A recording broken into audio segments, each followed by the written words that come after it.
Hi everyone, Joellen here, and welcome to Washed in Watercolor.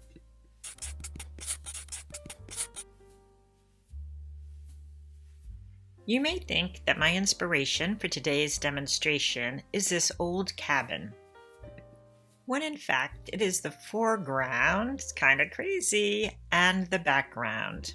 I find that chaotic areas of foliage sometimes are really difficult for students to handle, and it can really make or break your painting. So watch my video to gain a few tips on how to handle the foreground and background. I'll begin with a basic two-point perspective drawing of the cabin. Initially, I'll draw this as a simple rectangular shape, and then I'll break that down to get the details. I'm using a 2H pencil, so my drawing is a little light.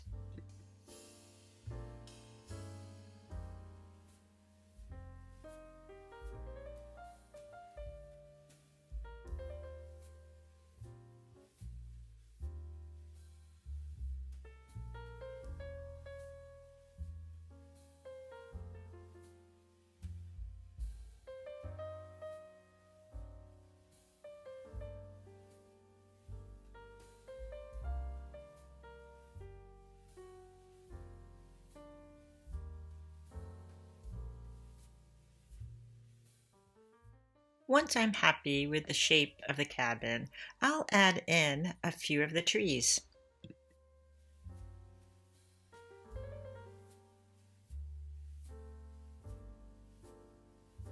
My friend gave me this incredible nib, which is what I'm using to apply the masking. Masking fluid or drawing gum is a latex product and it's used to retain the whites of the paper. Less is always more, so be careful when applying it. Next, I'll use a dampened sea sponge to apply the masking to get some of the irregular shapes of the foliage. Be sure the masking is dry before moving to the next step. Here I spot wet the paper with clean water. The colors I'm using for today's painting are Windsor Lemon, Burnt Sienna, Perylene Green, and Neutral Tint. I'll start with my Windsor Lemon and work my way through the colors, just dropping it into the painting.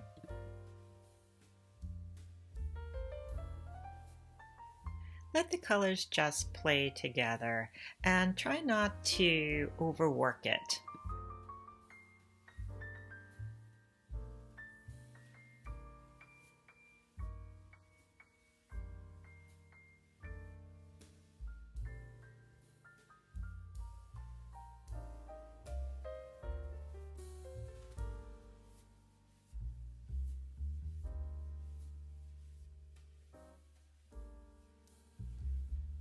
Okay, I think this looks pretty good. Next, pick up a brush and then maybe a smaller brush. I'm using my rosemary. I'm picking up paint with my rosemary brush and I'm just going to splatter paint all around. Any little stray spatters, I'll just lift or kind of brush into the wet area.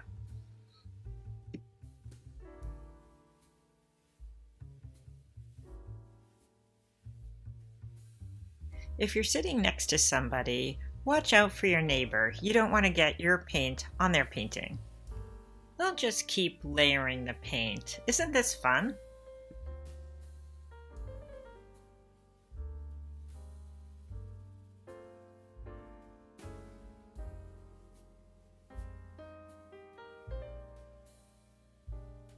Next, let's just start working on the background by dropping in some neutral tint.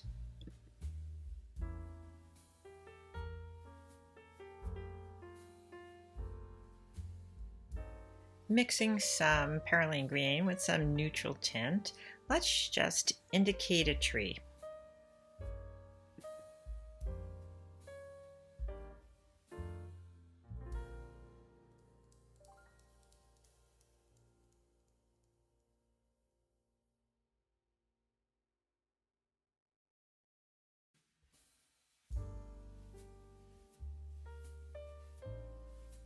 Let's add a few more on the right-hand side.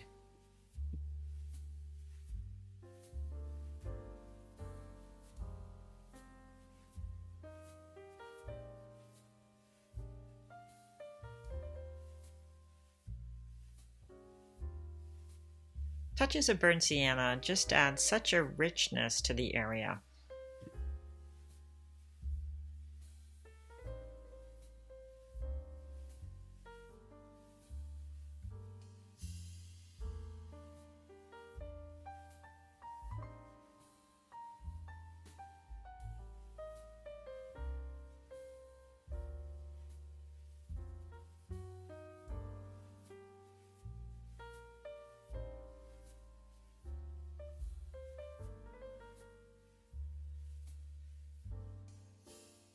Here, using a flat brush, I'm adding in some of the soft background trees.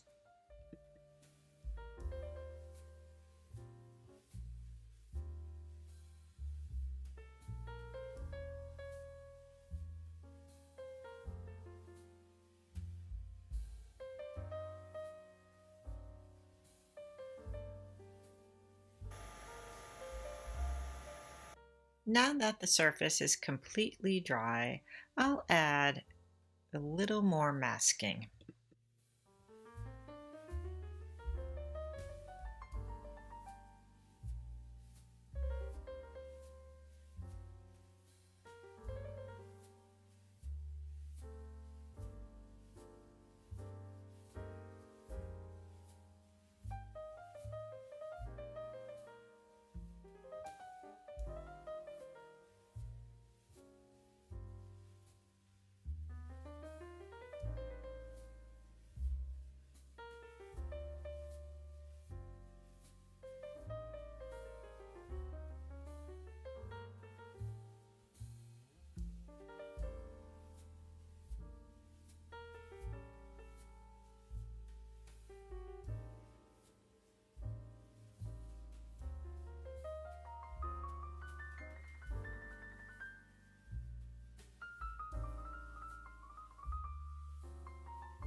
Once my masking is dry, I'll use a spray bottle to re-wet the paper. I'll just continue to darken both the foreground and background.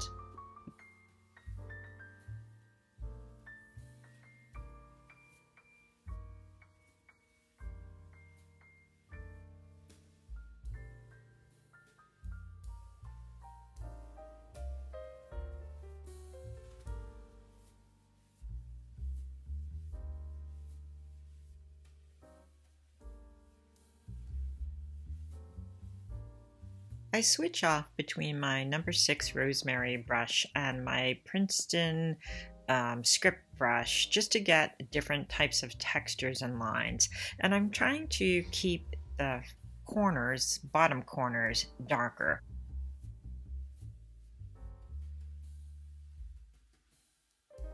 Keeping my paint somewhat watered down, I'll start to add some of the trees in the midground.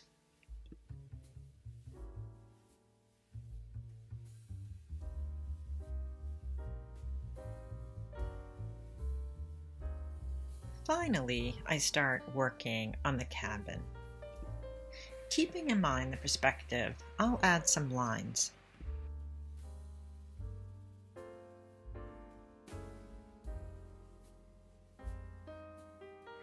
I'm working between neutral tint and burnt sienna, and if I want something a little darker, I'll use less water.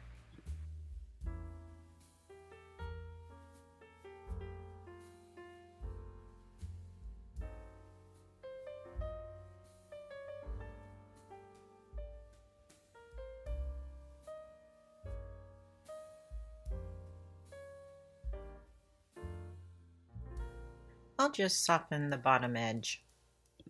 I'll get some of the shadows under the roof.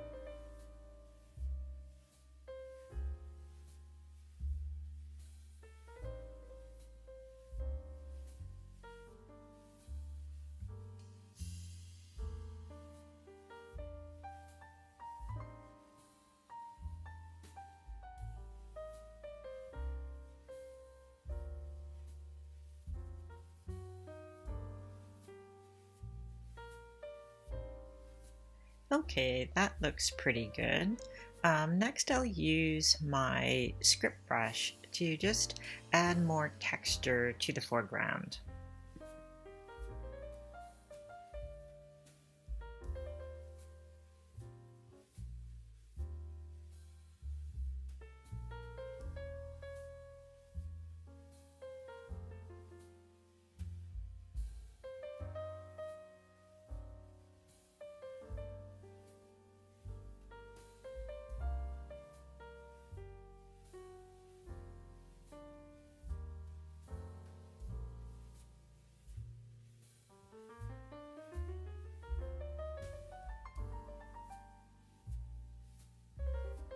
I use my ruler and my script brush to better define the clapboards on the right-hand side. Darken the left side to push it more into the shadows.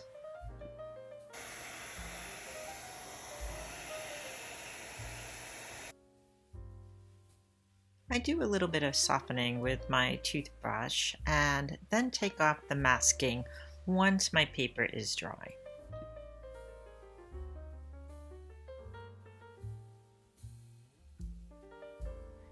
I need to darken the left side of the chimney.